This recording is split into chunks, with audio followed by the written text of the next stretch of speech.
బంగారం ఎలాంటి వస్తువు అంటే అది ఎవరి ఒంటి మీద ఉన్నా సరే వాళ్ళ రేంజ్ పెరిగిపోతుంది. దానికి రెండు కారణాలు ఉన్నాయి. మొదటిది ఆకాశాన్నంటే బంగారు ధరలు, రెండవది బంగారు ఆభరణాల వల్ల వచ్చే అందం. అందుకే ఒక మనిషి దగ్గర బ్యాంక్ బ్యాలెన్స్ ఏమీ లేకున్నా ఒంటిపై బంగారం ఉందంటే అతడు లక్షాధికారి కిందే లెక్క. మీరు ఎప్పుడైనా ఆలోచించారా, బంగారు గనిలో నుంచి బయటకు తీసిన బంగారాన్ని ఆభరణాలుగా ఎలా తయారు చేస్తారు? అంతేకాదు, మిమ్మల్ని ఆశ్చర్యపరచడానికి కొన్ని విచిత్రమైన బంగారంతో తయారు చేసిన వస్తువును కూడా ఈ వీడియోలో చూద్దాం. ఈ వీడియోని చివరి దాకా చూడండి. ఈ వీడియో నచ్చితే లైక్ చేయడం మర్చిపోకండి.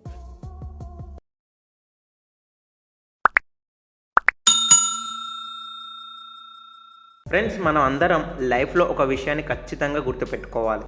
అదేంటంటే, మనం ఏదైనా ఒక వస్తువు చూస్తున్నాము అంటే దాని ముందు వెనక కూడా తెలుసుకోవాలి. అందుకే బంగారు ఆభరణాల గురించి మాట్లాడే ముందు అసలు బంగారం ఎక్కడి నుంచి వస్తుందో తెలుసుకుందాం. చాలామందికి తెలిసే ఉంటుంది, బంగారం అనేది భూమి లోపల నుండి లేదంటే కొండల్లో నుంచి వస్తుంది. అంతేకాదు, ప్రవహించే నదుల్లో ఉండే రాళ్లలో కూడా బంగారం కలిసి ఉంటుంది. మొత్తానికి బంగారం భూమిలో ఉండే చాలా ప్రదేశాల్లో ఎక్కడైనా ఉండొచ్చు. అలాగే కొన్ని ప్రదేశాల్లో బంగారం ఎక్కువగా ఉంటుంది. మరికొన్ని ప్రదేశాల్లో చాలా దూరం వరకు కూడా బంగారం కొంచెం కూడా ఉండదు.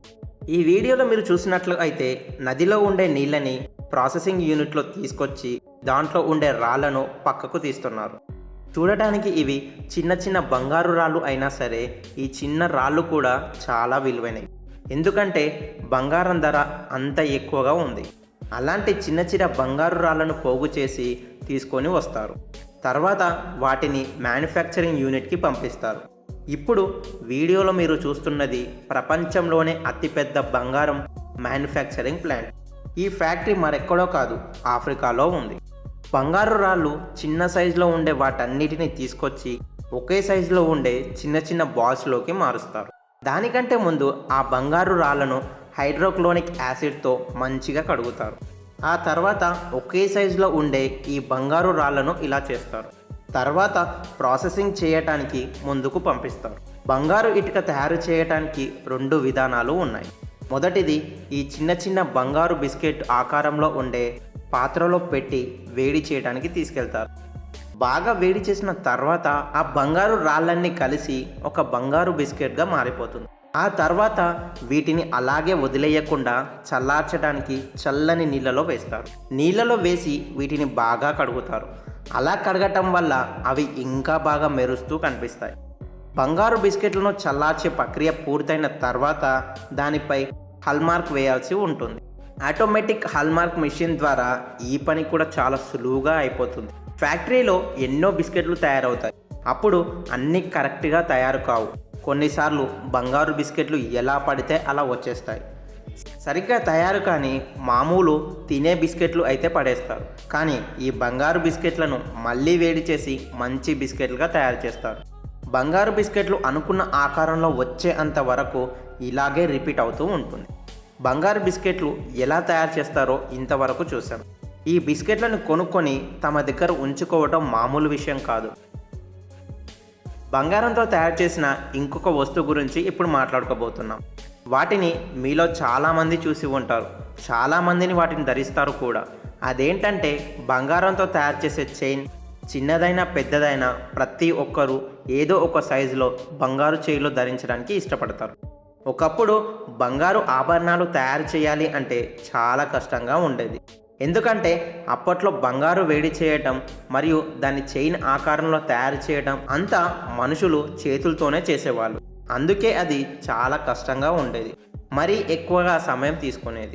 మొదట బంగారాన్ని కరిగించి చిన్న పుల్లలాగా తయారు చేస్తారు. వాటిని రోలర్లో పెట్టి ఇంకా సన్నగా చేస్తారు. అయినా కూడా అది కావాల్సినంత సన్నగా వచ్చేది కాదు. అందుకే డైయింగ్ మిషన్ ఉపయోగించి ఒక చిన్న రంధ్రంలో నుంచి దాన్ని లాగేవాళ్ళు. ఒకదాని తర్వాత ఒకటి ఇంకా చిన్న రంధ్రాల నుంచి దాన్ని లాగి సన్నగా తయారు చేసేవాళ్ళు. అది సన్న దారంలాగా తయారైన తర్వాత దాన్ని ఒక రాడ్డుకి రౌండ్గా చుట్టేవాళ్ళు. ఆ తర్వాత దాన్ని కట్ చేసి ఇలా చిన్న గుండ్రాకారంలో తయారు చేస్తారు. ఈ రింగులను ఒకదానితో ఒకటి జోడించి వేడి చేసి వాటన్నిటిని అతికించేస్తారు. ఇవన్నీ చూసిన తర్వాత పాతకాలంలో తయారు చేసిన గొలుసులు ఎంత కష్టంగా తయారయ్యేవో ఇప్పుడు మనకు అర్థమవుతుంది. కానీ ఇప్పుడు టెక్నాలజీ పెరిగిపోయింది. ఈ రోజుల్లో ఉండే మిషన్లు గంటలో చేసే పనిని నిమిషాల్లో చేయగలుగుతున్నాయి. ఈ మిషన్ల సహాయంతో బంగారాన్ని సన్నగా మార్చడం, వాటితో రింగులు తయారు చేయడం, ఆ రింగులను కలిపి గొలుసు తయారు చేయడం చాలా సులభంగా, వేగంగా అయిపోయింది. ఈ వీడియోలో మీరు చూడొచ్చు, ఈ మిషన్ చాలా వేగంగా గోల్డ్ చైన్ తయారు చేస్తుంది. సన్నగా ఉండే 3 బంగారు వైర్లను కలిపి ఒక మిషన్ చాలా వేగంగా గోల్డ్ చైన్ తయారు చేస్తుంది. అది కూడా చాలా పర్ఫెక్ట్గా తయారవుతుంది. అయినా సరే రోబోటిక్ మిషన్లు గోల్డ్ చైన్ తయారు చేసిన తర్వాత ఆ చైన్లను అలాగే అమ్మకానికి పంపిస్తారు. అక్కడ పనిచేసే వాళ్ళు ఒక్కొక్క చైన్ను చాలా జాగ్రత్తగా పరిశీలిస్తారు. చైన్ మధ్యలో ఏదైనా లోపం ఉందా, ఎక్కడైనా సరిగ్గా తయారు కాలేదా అని చెక్ చేస్తారు. ఎందుకంటే అవి మామూలు చైన్లు కాదు, ఇవి బంగారు చైన్లు. ఎక్కడైనా కొద్దిగా లోపం ఉన్నా సరే చాలా నష్టం వస్తుంది. ఏదైనా ఒక చైన్లో లోపం కనిపిస్తే దాన్ని తిరిగి మ్యానుఫ్యాక్చరింగ్ యూనిట్కి పంపించేస్తారు. ఇదంతా చూసిన తర్వాత బంగారు చైన్ తయారు చేయడం సులభంగానే అనిపిస్తుంది. కానీ బంగారంతో ఒక నెక్లెస్ని ఎలా తయారు చేస్తారో ఇప్పుడు చూద్దాం. ఇక్కడ మీకు ఒక విషయం చెప్పాలి. బంగారు చైన్ మిషన్లతో తయారవుతుంది, కానీ నెక్లెస్ మిషన్తో తయారు కాదు. అందమైన బంగారు నెక్లెస్లు తయారు చేయడానికి మనుషులు తమ చేతులతో పనిచేయాల్సి ఉంటుంది.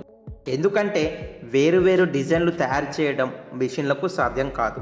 నెక్లెస్ తయారు చేయడానికి వర్కర్లు మొదట బంగారంతో తయారు చేయబడిన చిన్న రింగులు, గుండ్రని బాల్స్ మరియు ఇంకా వేరు ఆకారంలో ఉండే వాటిని తీసుకుంటారు. నెక్లెస్లో రావాల్సిన డిజైన్ని బట్టి దాంట్లో ఉండే చిన్న ముక్కలను ముందే తయారు చేసుకుంటారు. కొద్దిగా అతుక్కునే పదార్థం ఉన్న ఒక ప్లేట్ పైన అవన్నీ అమర్చుతారు. నెక్లెస్ అంతా అమర్చిన తర్వాత దానిపైన ఒక ప్రత్యేకమైన పేస్ట్ వేస్తారు. కొద్ది సమయం తర్వాత ఆ పేస్ట్ ఆరిపోయి పక్కకు వచ్చేస్తుంది. ఆ తర్వాత కొద్దిగా వేడి చేసే ఆ నెక్లెస్ను బయటకు తీసుకుంటారు. ఇదంతా చేసిన తర్వాత అందమైన బంగారు ఆభరణం రెడీ అవుతుంది. ఆ తర్వాత చేతులకు వేసుకునే బంగారు గాజులు మరియు బ్రాస్లైట్లు ఎలా తయారు చేస్తారో ఇప్పుడు తెలుసుకుందాం. మహిళలు ఇవి ధరించడానికి చాలా ఇష్టపడతారు. మొదట బంగారాన్ని ఒక హీటింగ్ ఛాంబర్లో వేసి బాగా వేడి చేస్తారు. ఆ తర్వాత బంగారాన్ని ఒక ఐరన్ ఫ్రేమ్లో వేసి సన్నని ప్లేట్ లాగా తయారు చేసుకుంటారు. ఆ తర్వాత ఆ బంగారు ప్లేట్ని సుత్తితో కొట్టి ఇంకా సన్నగా చేస్తారు. తర్వాత దాన్ని రోలర్ మిషన్లో వేస్తారు. అప్పుడు అది ఇంకా సన్నగా మారి సాగుతుంది. ఎక్కువ ప్రెషర్ ఉండటం వల్ల ఆ ప్లేట్ మరింత పల్చగా తయారవుతుంది. ఆ తర్వాత దానికి కావాల్సిన సైజులో ముక్కలు చేస్తారు. చివరిగా మరొకసారి వీటిని రోలర్ మిషన్లో వేస్తారు. తర్వాత వాటిని గుండ్రటి ఆకారంలో వేడి చేసి కల్పిస్తారు. గుండ్రంగా ఉండే ఒకే రాడ్డు పైన దాన్ని బిగించి సరైన ఆకారంలోకి మారుస్తారు. ఆ తర్వాత దాన్ని ఇంకా బాగా పాలిష్ చేస్తారు. ఆ తర్వాత ఆ గాజు పైన డిజైన్ వేయడానికి ఇంకొక మిషన్ ఉంటుంది. రకరకాల డిజైన్ల కోసం మిషన్లు ఉన్నాయి. ఇంకొక విషయం కూడా మీరు చాలాసార్లు గమనించి ఉంటారు. చాలామంది బంగారంతో తమ పేరు రాయించుకుంటారు, లేదంటే రకరకాల లాకెట్లు బంగారంతో చేయించుకుంటారు. వాటిని ఎలా తయారు చేస్తారో మీకు తెలుసా? వీటన్నిటిని తయారు చేసే మిషన్లు లేజర్ టెక్నిక్లో పనిచేస్తాయి. లేజర్ టెక్నిక్ ఉపయోగించి బంగారాన్ని అనుకున్న సైజులో కట్ చేస్తారు.